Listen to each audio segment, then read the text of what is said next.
Cher béni, en notre Tata Nzambe, bonjour, bonsoir. Bonjour, bonsoir à tous nos frères et sœurs qui nous écoutent de par le monde, en Europe comme en Asie, en Océanie comme en Amérique, dans nos îles africaines, nos îles asiatiques, nos îles européennes, nos Amériques, les Antilles, Tribus, Lévis, Haïti chéri, Katiopa, Kemet, Kimutu, bonjour et bonsoir. Encore une fois, nous vous saluons et nous profitons de l'occasion pour encore présenter nos excuses pour cette longue trêve qui nous a empêchés à travers tous la rhume, la grippe qui nous a empêchés pendant plus de 2 semaines de continuer avec vous cette émission Vérité Révélée. Et c'est un réel plaisir encore une fois de vous rejoindre sur cette page. Et je vous ai dit, notamment à ceux qui sont nouveaux et nouvelles et tous ceux qui nous attendent, bonjour et bonsoir, encore bienvenue. Que Tata Nzambe nous fortifie et qu'il nous guide afin que ces ossements desséchés puissent se mettre debout, car l'heure a sonné. Dans la logique de parler, comme je vous le dis, on a pas mal de choses à dire, notamment avec les événements qui se passent actuellement en Haïti. On va pas laisser ça passer comme ça sans rien dire, mais comme je l'ai déjà mentionné, nous allons voir ça dans les derniers numéros qui concernent cet épisode, à savoir les royaumes et les empires d'Afrique. Aujourd'hui, ça c'est l'épisode 2 et le troisième épisode, ça va concerner Haïti et c'est là qu'on va profiter pour parler en gros d'Haïti et nous allons faire ça notamment en français et en créole pour que notre peuple soit désolé, soit bien imbu de ce que nous voulons leur présenter. Donc, nous l'avons dit et nous allons continuer là-dessus. Hier, nous étions arrivés avec le royaume de Madagascar parmi les différents grands empires et immenses empires que notre continent Kimuntu a connu, Katiopa, le continent mer. Donc, nous allons par ces passages encore survoler et en survol voir d'autres royaumes beaucoup plus puissants, d'autres royaumes beaucoup plus, disons, et beaucoup plus élargis. À travers ça, non, nous allons pas parler, notamment, je vous le dis, on va pas parler d'Égypte, car comme je vous le dis, au début, tout le monde a entendu parler des pharaons, tout le monde a entendu parler d'Égypte, mais rares sont ceux qui ont entendu parler des royaumes de l'Afrique de l'Ouest, des royaumes de l'Afrique de l'Est, des royaumes de l'Afrique du Sud, des royaumes de l'Afrique centrale où se trouve la terre d'Israël authentique. Voilà pourquoi aujourd'hui, après avoir parlé de Madagascar comme dernier royaume dans le dernier numéro que nous avons présenté, nous allons entrer d'emblée avec les grands royaumes des Grands Lacs. Les royaumes des Grands Lacs. Ça, vous voyez déjà, je rentre dans le contexte pour entrer avec vous dans l'Afrique centrale. Et c'est là qu'on va maintenant trouver l'Israël pour parler du royaume de Congo. Nous avons dit en Afrique centrale, dans la région équatoriale des hauts plateaux, la grande forêt primaire a été peu à peu déchiffrée par les agriculteurs. Les royaumes qui ont réussi à s'imposer au cours des siècles sont fondés sur la possession du bétail. C'est ça que je viens même de dire à ma femme que normalement, le travail que l'homme avait à faire n'était autre que l'agriculture et l'élevage. Vous voyez pourquoi maintenant l'Afrique centrale qui représente d'abord là où on va trouver le royaume de Ménélik qui va prendre depuis la mer occidentale jusque l'Inde orientale, nous allons voir que c'est là également qu'il va trouver l'Israël authentique. Écoutez ceci encore, les royaumes des Grands Lacs. En Afrique centrale, dans la région équatoriale des hauts plateaux, la grande forêt primaire a été peu à peu déchiffrée par les agriculteurs.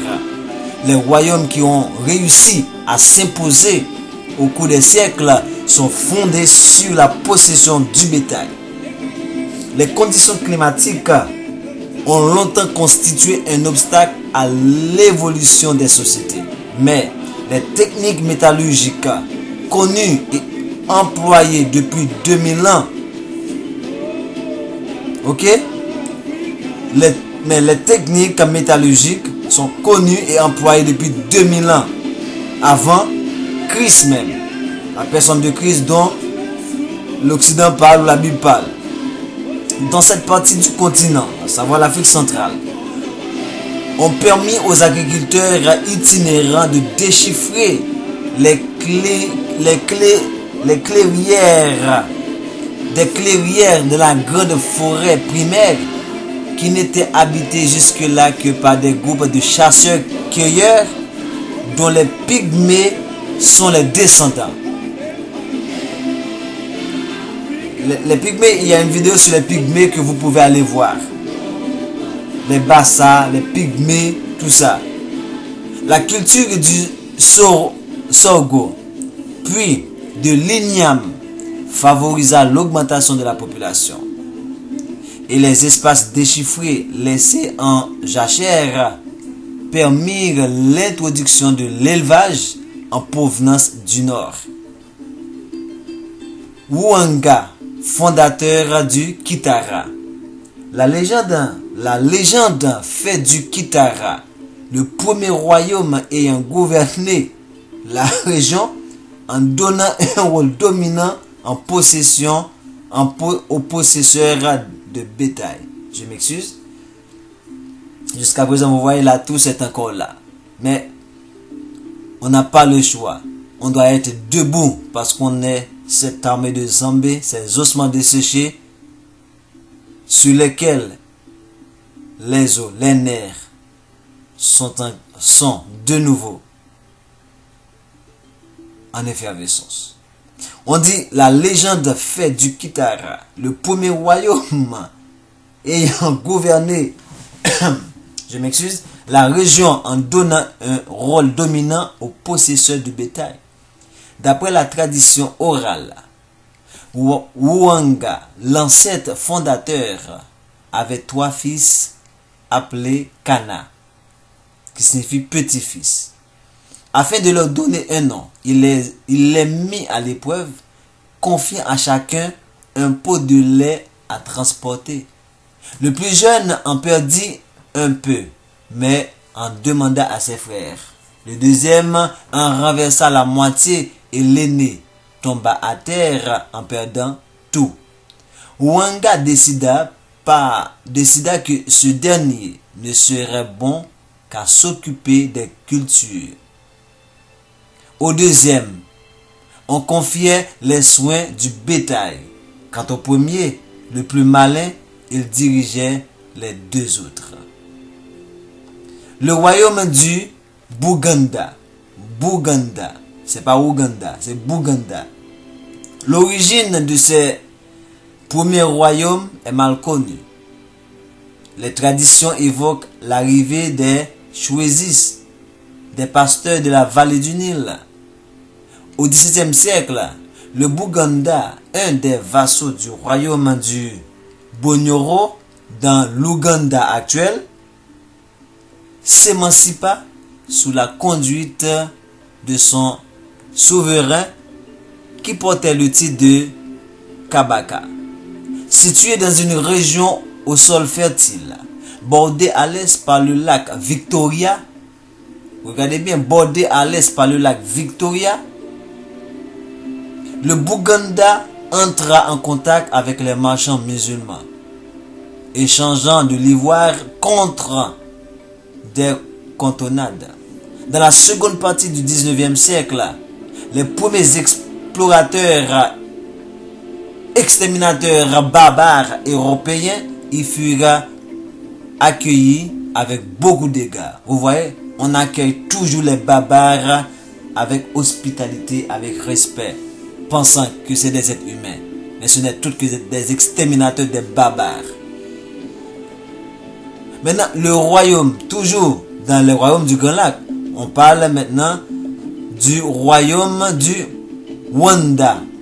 R-W-A-N-D-A.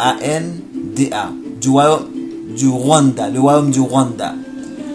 C'est un petit royaume entre les lacs Victoria et Kivu. S'épuisèrent en conflits familiaux. Voilà le lac Victoria et le Kivu. Au sud-ouest, celui du Rwanda ne fit pas dans la modestie. Les traditions orales le font descendre directement du ciel par l'intermédiaire du Kigwa. Kigwa, ça veut dire celui qui est tombé, et de son frère Mututsi, qui a donné son nom au Tutsi.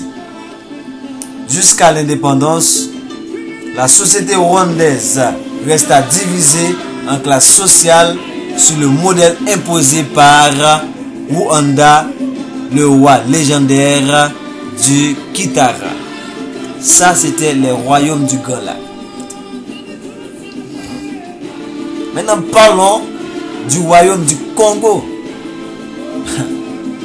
Le royaume du Congo, le cœur de l'Afrique, la terre d'Israël authentique, la terre des Lévites. En Afrique centrale, où la forêt est épaisse, les chefs de village qui ont cherché à s'imposer ont dû lutter contre une haute nature hostile. En Afrique centrale, où la forêt est épaisse, les chefs de village qui ont cherché à s'imposer ont dû lutter contre une nature hostile.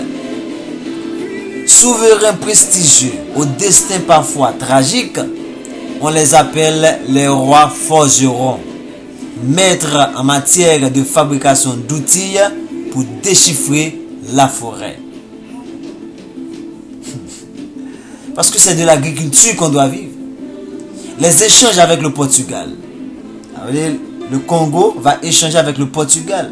Les premiers barbares à rentrer au Congo. Le royaume du Congo s'épanouit de part et d'autre de l'embouchure du fleuve Congo, le deuxième plus grand fleuve d'Afrique.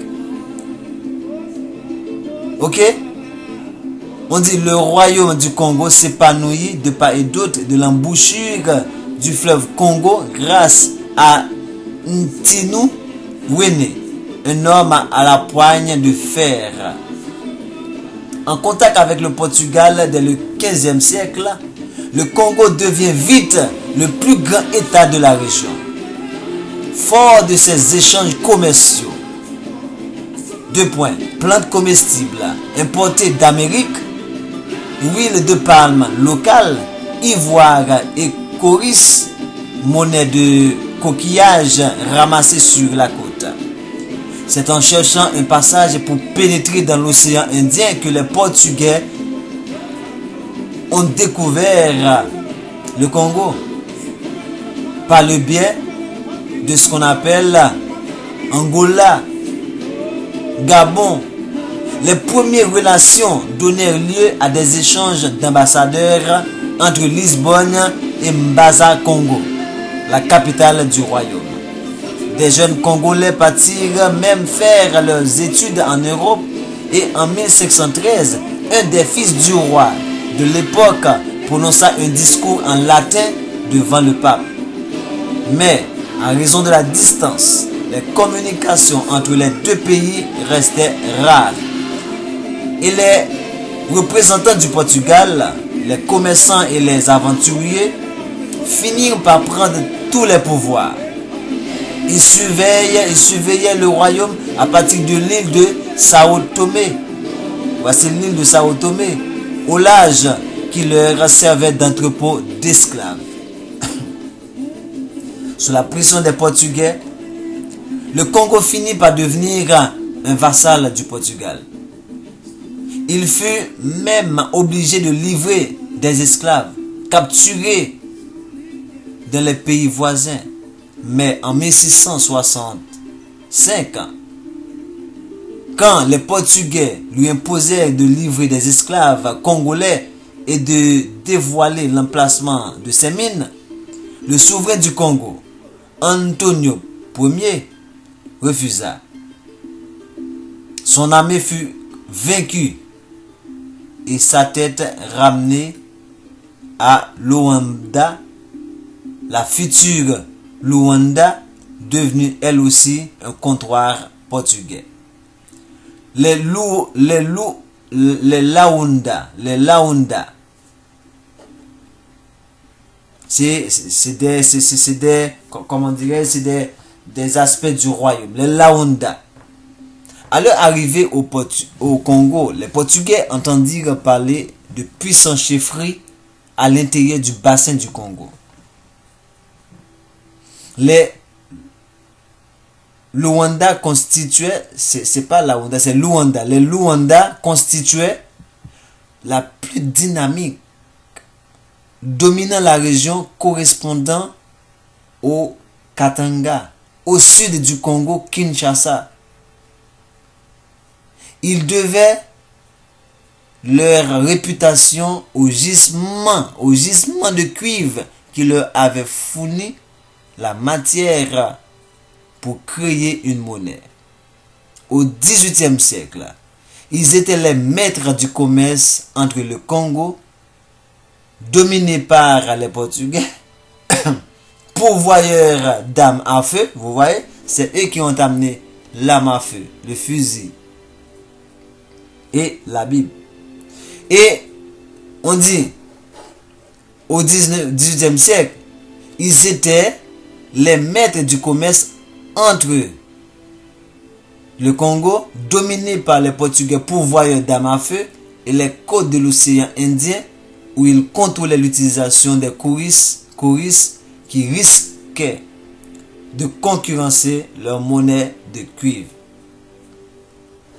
Ça, c'était le royaume du Congo. Ça, c'est un survol, comme je vous ai dit. C'est pour vous montrer que la terre d'Afrique, c'est une terre d'empire et de royauté. C'est ça le but. C'est pas de parler en large de tous les royaumes. On ne fait que survoler les ensembles de royaumes. Mais c'est pour ceux qui, lorsque je leur dis que Haïti, c'est une terre d'empire, tout comme l'a déclaré notre déclaration d'indépendance et la constitution de Dessalines, vous voyez que ce n'était pas des choses au hasard. C'est parce qu'on est des princes et des rois, des princesses et des reines qui ont été capturés et envoyés en dispersion. Arrivé sur la terre d'Haïti, on a créé l'empire d'Haïti. C'est ça le but de ces épisodes, pour vous montrer que nous sommes d'origine empire et royaume. Maintenant, parlons des royaumes d'Abyssinie. L'Abyssinie, je vous le dis, c'est la grande nation de Moïse. Le plateau escarpé au centre de l'Éthiopie a permis à une succession de royaumes chrétiens de résister pendant des siècles aux invasions qui bouleversèrent la corne de l'Afrique. La corne de l'Afrique, c'est Somalie qui fait la corne. Mais ça comprend l'Abyssinie, c'est l'Éthiopie, l'Érythrée, ok, Somalie, et puis c'est ce qui forme, c'est ce qui donne comme le royaume de Saba. C'est Somalie qui fait la corne de l'Afrique. On dit que l'histoire de cette région, connue en Égypte antique sous le nom de pays de Ponte, fut ponctuée de coups d'État, d'assassinats et d'intrigues de palais. Le royaume d'Aksum, toujours en Abyssinie. Les premiers habitants de l'Éthiopie étaient apparentés aux populations de la Nubie. La Nubie, au sud de l'Égypte. Voilà pourquoi on parle de la Nubie égyptienne des fois. Au premier millénaire avant notre ère, des émigrants du Yémen s'installèrent entre les rivages de la mer Rouge et le lac Tana. Le lac Tana, c'est là où se trouve l'autre source du Nil. Une de leurs tribus, les Abacha, donna son nom à l'Abyssinie et le royaume d'Aksum finit par s'imposer. Aksum était la plus grande puissance de la région quand son roi Ezana, vers les années 320 à 342 après de notre ère, quand ce roi Ezana se convertit au christianisme, on dit Aksum était la plus grande puissance de la région. Les Aksumites, vous voyez c'est toujours un mythe, un hit. Les Aksumites dominèrent la mer Rouge et firent des expéditions en Arabie. Ils eurent des relations fructueuses avec l'extrême-orient. En 1504, le royaume d'Aloa, avant-dernier des royaumes chrétiens de Nubie, dut céder devant la pression musulmane. Seule résista l'Abyssinie, réfugiée dans son repère montagneux. Mais les troupes d'évasion commandées par l'imam Gagne et renforcées par l'arrivée des Turcs en mer Rouge dévastèrent la région. L'empereur Claudius demanda alors l'aide des Portugais dont les caravelles venaient d'entrer dans l'océan Indien. À l'issue des combats, les troupes de l'imam Range durent quitter le territoire et les Portugais s'installèrent en Abyssinie. Facilida, toujours un autre royaume. En 1632, le clergé copte souleva la population abyssinienne, contraignant le Néguste. Néguste, ça signifie roi en Géèse, la langue des Éthiopiens.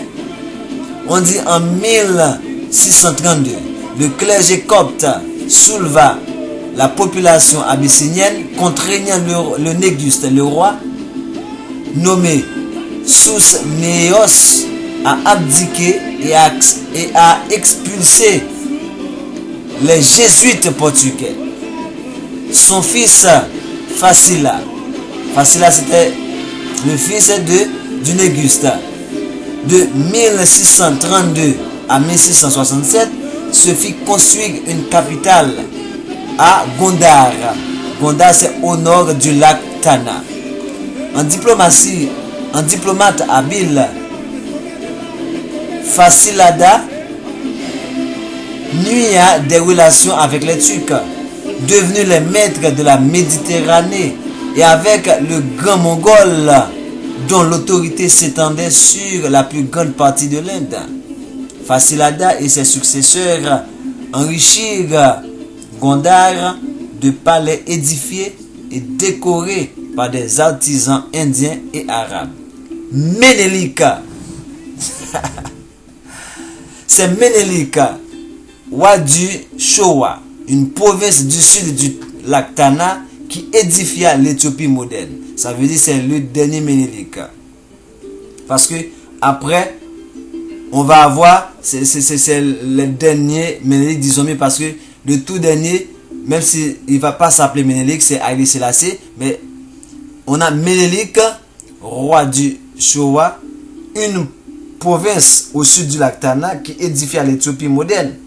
Reconnu comme Néguste en 1889, il bâtit un empire en annexant plusieurs régions de la Corne de l'Afrique et en construisant l'Addis Abeba, la nouvelle fleur. Addis Abeba, nouvelle fleur. Une nouvelle capitale loin de l'Abyssinie et de ses intrigues. Il meurt en 1913 en ayant tout tenté pour éviter à son empire d'être colonisé. Abyssinie, l'Éthiopie est le seul royaume d'Afrique qui n'a pas connu, qui a toujours résisté à la colonisation des barbares européens. Maintenant, on va parler d'un royaume capital. C'est du Bénin. On va parler du Bénin. Mais il y a quelque chose de particulier on va voir dans ce royaume. Parce que le vrai nom, ce n'est pas le royaume du Bénin, on va le voir. Sur le pourtour du golfe de Guinée, c'est vers l'ouest, la forêt a empêché la formation de grands empires. Mais à partir du XVIe siècle, l'établissement de comptoirs commerciaux européens sur les côtes a favorisé l'essor de cités marchandes grâce à leur artisanat et même pour certaines grâce à l'esclavage. Le travail des métaux dans le royaume du Bénin. Avec plus de 130 habitants par kilomètre carré, le sud du Nigeria est une des régions les plus peuplées d'Afrique.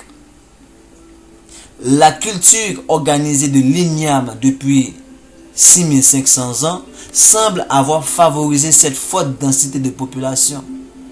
C'est dans le petit village de Nol, sur le plateau central, qu'on a trouvé de superbes têtes de terre cuites datant de 500 avant notre ère, ainsi que des vestiges du travail du fer.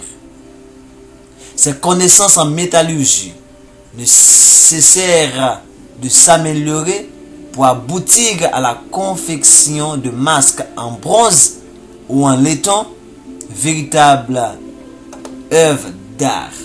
La cité de Ifé, la cité d'Ifé, je crois avoir déjà parlé de Ifé, la cité Ifé. La ville de Ifé, au sud-ouest du Nigeria, aurait été fondée il y a plus de 1000 ans par les Yorubas venus du lac Tchad sous la conduite du roi Oduduwa. Après la fondation de Ifé, ses fils seraient partis chacun de son côté pour créer des cités, les cités de Bénin, Oyo et Owo. Il y eut souvent des conflits entre ces cités, mais toutes reconnaissaient Ifé comme leur centre religieux et culturel. Ifé était placé sous l'autorité de l'Oni, ça veut dire le roi prêtre, qui présidait au rituel des fêtes des ignames. On a déjà parlé de ça, les fêtes des ignames, on a parlé de ça dans les moissons. La vidéo sur la moisson, quand on parle de lien entre ce qui se fait dans le vaudou et des pratiques de la Bible, des Écritures. Maintenant, les cités de Bénin et Oyo. Bénin au sud-est de Ifé entre dans l'histoire au Xe siècle. Ces Oba, à savoir rois, ces Oba en font un état centralisé qui bénéficie de l'affaiblissement de Ifé et de l'arrivée des Portugais à la fin du XVe siècle. L'Oba s'entoure de nombreux artisans qui exécutent des commandes faites pour l'aristocratie portugaise. En contrepartie, les Portugais aident l'Oba, à savoir le roi, à régler ses conflits avec les voisins. Sous l'influence portugaise, le Bénin se lance dans la culture du palmier à l'huile et de la traite des esclaves. Sous l'influence des Portugais. À Oyo, Afalin, qui signifie roi en Oyo, ou compagnon des dieux, était secondé par son fils aîné dans la conduite des affaires de l'État. Pour éviter que celui-ci ne tente un coup d'État après la mort de son père, cette Oyomésie, des dignitaires chargés de faire respecter la tradition, veillait à ce qu'il suive son père dans la tombe. Vous voyez, les Oyomési finirent par prendre goût au pouvoir, mais les luttes internes et les incursions du Dahomey voisin sonnèrent le glas d'Oyo qui sombra dans le désordre. Je reprends ceci. Les Oyomési finirent par prendre goût au pouvoir, mais les luttes internes et les incursions du Dahomey c'est ce que les gens appellent Dahomey, mais c'est Dahomey voisin sonnèrent le glas d'Oyo qui sombra dans le désordre. Maintenant, voici le Dahomey dont on parle. On parle du royaume du Dahomey. C'est pas le royaume de Dahomey, c'est le royaume de Dahomey. Pourquoi ils nous ont dit c'est Dahomey au lieu de Dahomey? On va voir pourquoi. Parce que dans le mot, le vrai mot, c'est le royaume de Dahomey, dans lequel on trouve la tribu de Dan, qui sont très connus au Côte d'Ivoire, au Togo, au Bénin. Il y a la tribu de Dan. Le royaume s'appelle le royaume Dahomey, qui c'est la tribu de Dan, le jugement. Et voilà pourquoi, lorsque dans les dernières paroles de Jacob à ses fils, lorsqu'il parle de Dan, il parle de Dan comme étant le juge. Voilà pourquoi le peuple d'Israël bantou, lorsqu'il va aller en esclavage, il va passer par l'ouest où se trouve Dan, au royaume de Dahomey, parce que c'est là que le peuple a été jugé pour sa désobéissance par rapport à la loi. Le royaume de Dahomey, le Bénin, qui en grande partie, on trouve les Haïtiens sont venus du Bénin. Ok? Mais en partie, disons mieux. Et que dit le Congo? Que dit Bénin, Dahomey? Tout ça, c'est l'Israël. Bénin, c'est le royaume de Dahomey, la tribu de Dan, qui est le jugement. Parlant du royaume de Dahomey, des émigrants d'Oyo seraient à l'origine du royaume du Dahomey, au sud de l'actuel état du Bénin. Sa capitale, Abomey, dont le nom signifie enceinte fortifiée, a été édifiée au milieu du XVIIe siècle pour servir de place forte. Laisse-moi voir quelle heure il est. Ok, 32. Pour servir de place forte. L'État était très structuré et le palais soumis à une étiquette rigoureuse. Le roi ne s'adressait jamais au peuple à haute voix. Il communiquait avec lui par l'intermédiaire du mérou, à savoir époux de sa seconde fille, qui devait avoir la même apparence physique que lui. Dans ce royaume de Dahomey, on parlait des Amazones du Dahomey. Lorsqu'on va entendre parler de Amazon, ceci, cela, on va voir d'où ça vient. Les Amazones du Dahomey, écoutez ceci, mes chers bien-aimés. Le royaume du Dahomey, deux points, par définition, un nom qui ne vous dira peut-être rien, car il est assimilé à une période coloniale africaine et que depuis 1975, le nom du territoire Dahomey a été remplacé par Bénin. Vous voyez la tricherie? Tout comme ils changent tous les noms pour que nous n'arrivons pas à nous retrouver. C'est en 1975 que les barbares colons européens exterminateurs ont changé le nom de Dahomey en Bénin, par le mot Bénin, qui est un territoire peuplé de plus de 6 millions d'habitants, situé entre le Togo et le Nigeria. Durant le 18e et 19e siècle, le royaume du Dahomey était l'un des plus puissants et riches pays d'Afrique subsaharienne. Ça veut dire subsaharienne, au sud du Sahara. Sa puissance se reposait sur son commerce, mais également pour son importante armée, une armée crainte dans toute l'Afrique occidentale, car ses soldats étaient considérés comme invincibles. En 1880, l'introduction du nouveau roi du Dahomey, Béhanzin, coïncide avec l'expansion coloniale française du Dahomey. Pour stopper l'invasion, le roi se constitua une armée de 25 000 guerriers Une armée bien particulière constituée de 5000 femmes à une époque où partout ailleurs, la femme n'était nullement considérée comme l'égale d'un homme. Vous entendez ceci? Je reprends ceci pour vous.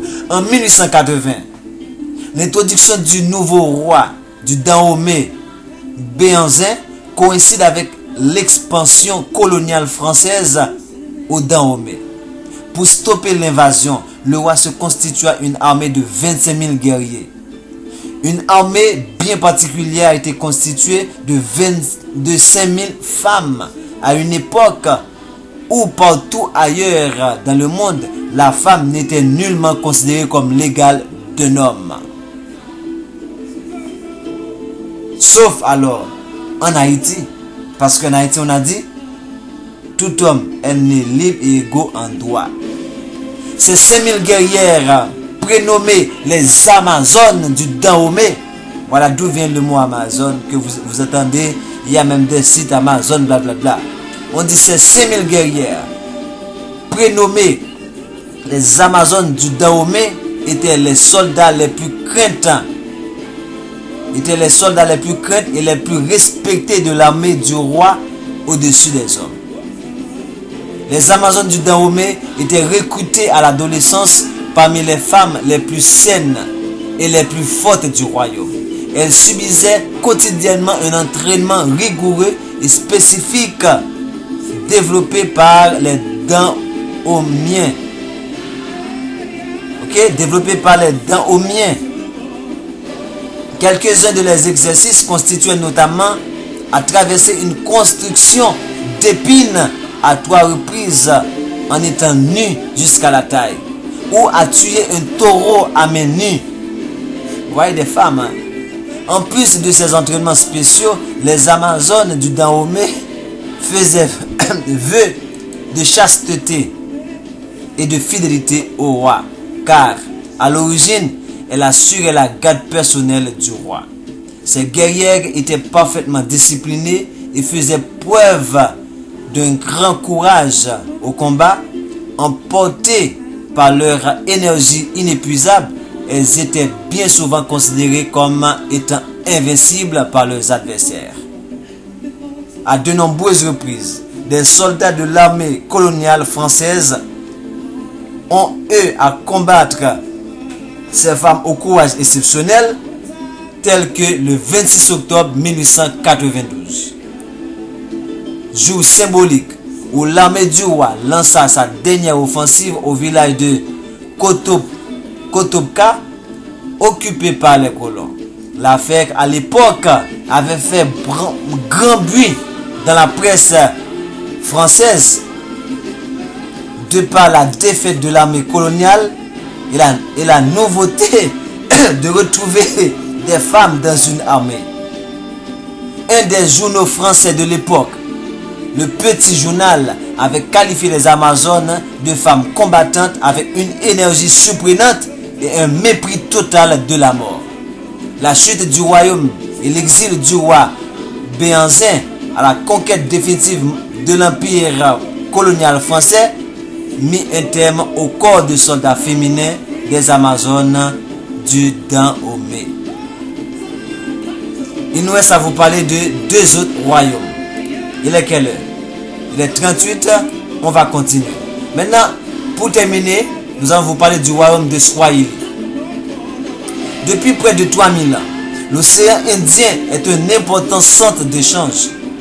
Des vents réguliers et des eaux calmes ont favorisé les relations entre l'Inde, la Chine, l'Afrique et l'Arabie. Une civilisation originelle et pacifique en est le résultat. Arrivée des Shirazi. Dans le nord de l'océan Indien, la mer d'Oman, Oman, vous voyez, c'est à côté de Yémen. La mer d'Oman est parcourue depuis 4000 ans par des navires marchands.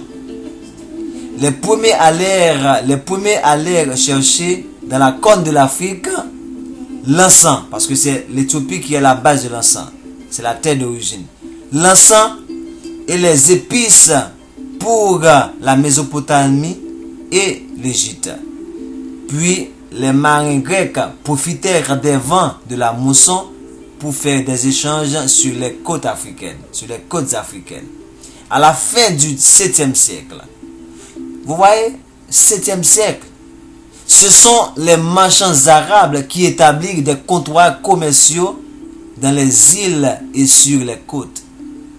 Le principal était Kilwa, au sud de la Tanzanie actuelle, riche en or et en ivoire. Vous voyez, 7e siècle.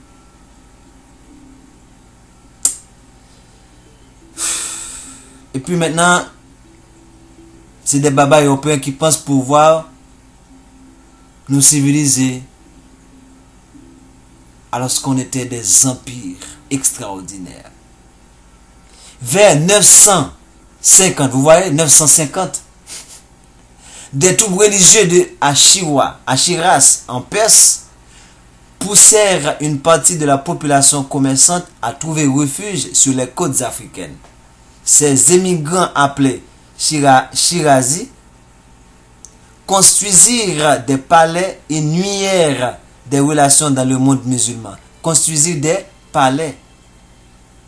Une population de métis, les Swahili, savoir les gens du rivage, ne tarda pas à se constituer, usant une langue très favorable aux échanges, qu'on appelle le Swahili.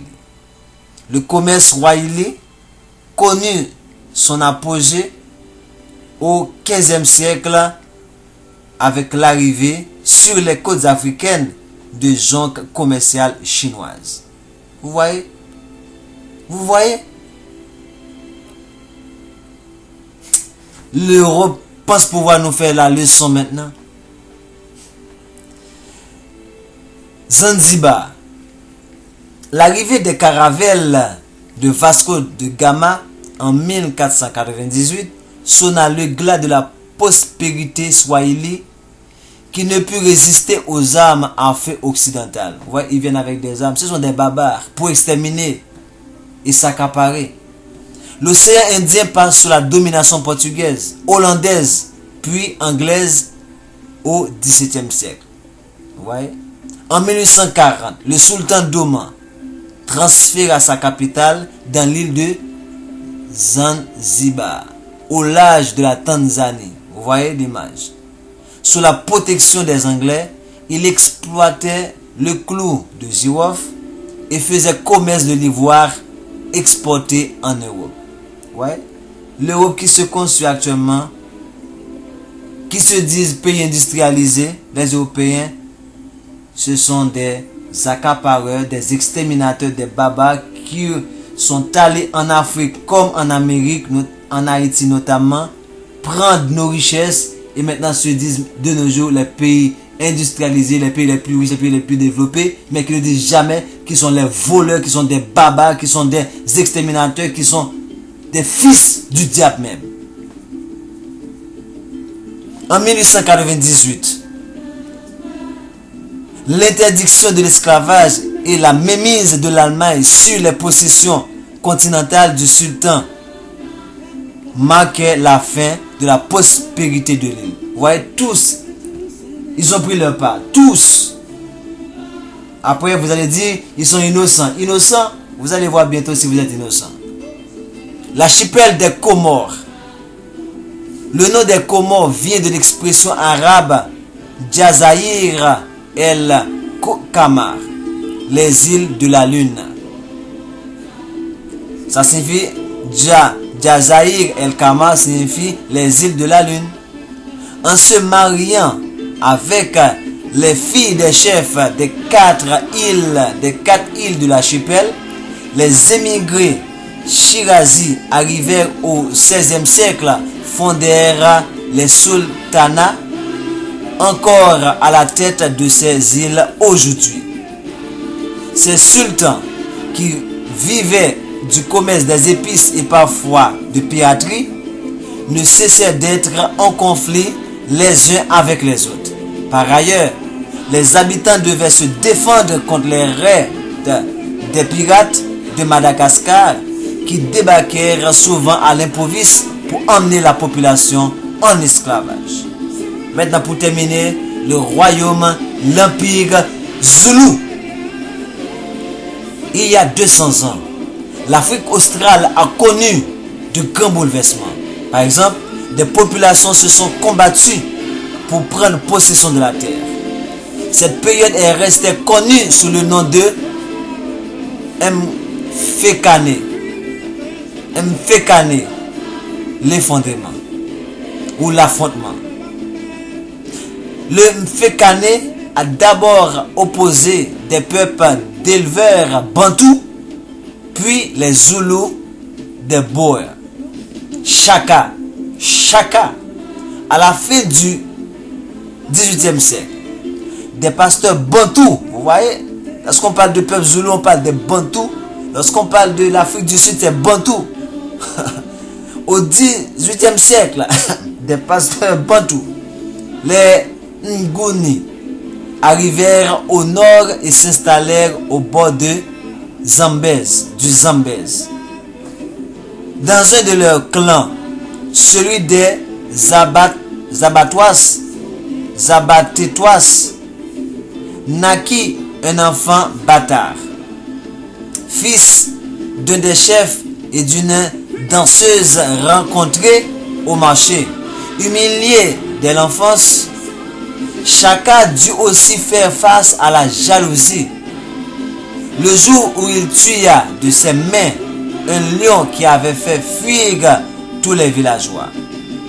Mais, informé de son exploit, Dengiz Wayo, le grand chef des Abatétois, le convoqua et en fit son homme de confiance.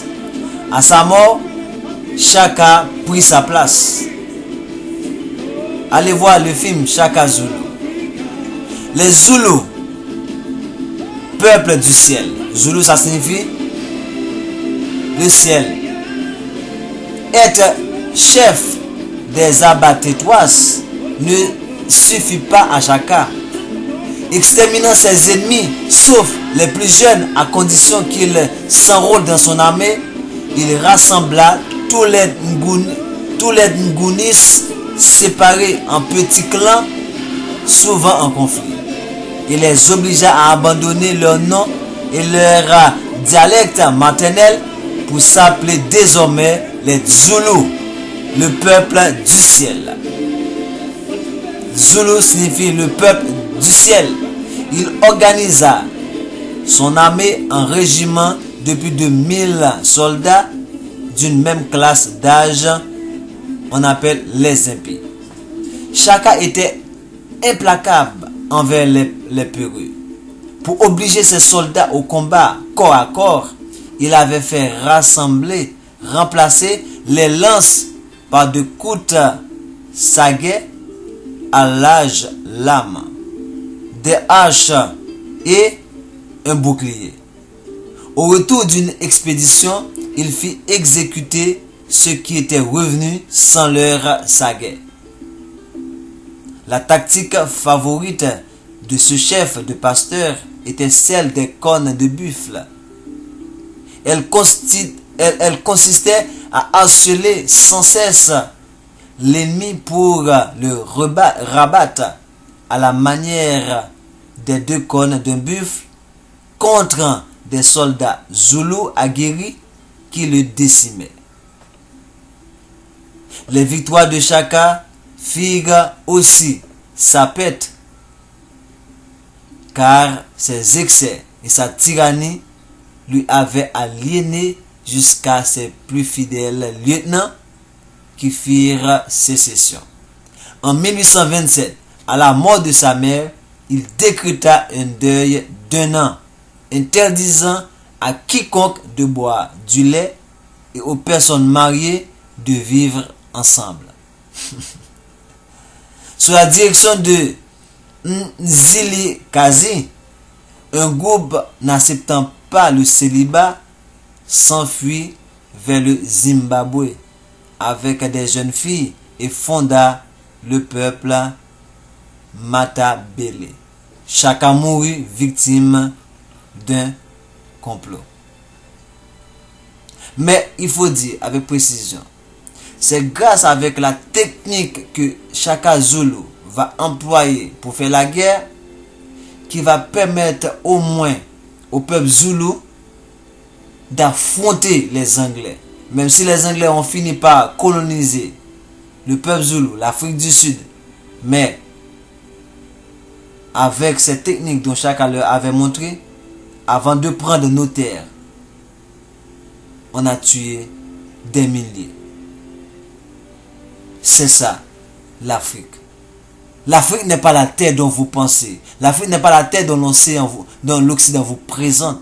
Tout comme il vous présente Haïti, tout ce qu'il vous présente c'est de la misère, peuple baba, peuple non instruit, peuple non civilisé. Mais l'élève peut-il apprendre son maître? C'est juste une question de temps, je vous le dis. L'eau va retourner à sa source. Je vous le dis, la rivière va retrouver ses torrents.